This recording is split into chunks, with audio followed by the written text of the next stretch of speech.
the young, and the restless spoilers. The City of Lights, Paris, had become a dark place of obsession and danger for Martin. His meticulous plan to take control of Ashley Abbott's life was thwarted by Tucker McCall, igniting a furious rage within him. Martin's carefully laid schemes unraveled, leaving him desperate for a new strategy to regain his grip. Meanwhile, Ashley found solace and hope in the genuine medical expertise of Dr. Alan, who had come to her and Traci's aid. Alan's arrival was a breath of fresh air for Ashley and her sister, Traci. He apologized for any past misunderstandings and immediately began a thorough treatment plan for Ashley. His professional demeanor and evident skill reassured Ashley, helping her recover from the trauma inflicted by a previous encounter with a fraudulent doctor. With Alan's guidance, Ashley felt a renewed sense of hope and safety. Despite this progress, Martin remained a looming threat in Paris. His obsession with Ashley and Traci was far from over. The thought of them slipping away, healed and happy, fueled his determination to complete his malicious plans. Martin's twisted mind saw no boundaries, and he was willing to go to any lengths to see his desires fulfilled. Martin knew he had to act quickly. The police were on his trail, making it impossible for him to operate freely in public spaces. His movements were restricted, and he was constantly looking over his shoulder, avoiding capture. Yet, this only intensified his resolve. He had to strike before Ashley and Traci could return to Genoa City with Alan. As the days passed, Martin meticulously planned his next move. He decided to target Traci this time, believing she was the key to getting to Ashley. Traci, known for her kind heart and gentle nature, would never see the danger coming. Martin's deranged mind saw her as an easy target, someone who could be used to manipulate and control Ashley. The sense of urgency grew as Ashley and Alan prepared for their departure. Martin's window of opportunity was closing fast. He stalked Traci, learning her routines and waiting for the perfect moment to execute his plan. His obsession drove him to the brink, and his deranged thoughts became increasingly dangerous.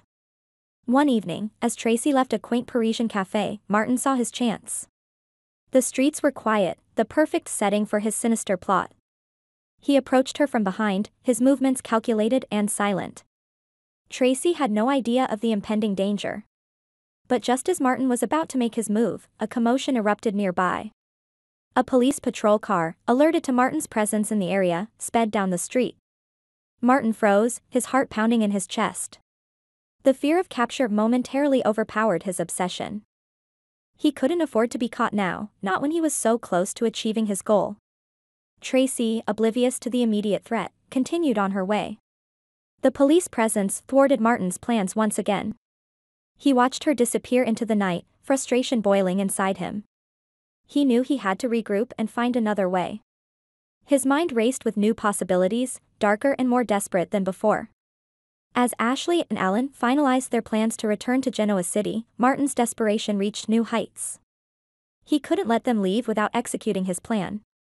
Traci remained his target, the weak link he believed could still be exploited. In a last-ditch effort, Martin decided to create a diversion. He spread false information about his whereabouts, hoping to lure the police away from his true location. The ruse worked temporarily, giving him a narrow window to act. On the night before Ashley and Alan's departure, Martin made his move. Under the cover of darkness, he approached Traci's apartment. He had everything meticulously planned, every step rehearsed in his mind. He intended to kidnap Traci, using her as leverage to force Ashley into submission. But Martin's obsession blinded him to the strength and resilience of his targets. As he attempted to break into Traci's apartment, a neighbor spotted him and immediately called the police. Within minutes, sirens wailed in the distance. Martin's heart raced as he realized he had been discovered. In a panic, he abandoned his plan and fled into the night. The police were hot on his trail, their determination to capture him stronger than ever. Martin's twisted game had come to an end. He was cornered, his options running out. As the police closed in, Martin's desperation turned to fury. He lashed out, endangering himself and those around him. In the ensuing chaos, a police officer managed to subdue him, ending his reign of terror. Martin was arrested, his dangerous obsession finally brought to a halt. Ashley, Traci, and Alan breathed a collective sigh of relief. The nightmare was over. They could return to Genoa City without the shadow of Martin's threat looming over them.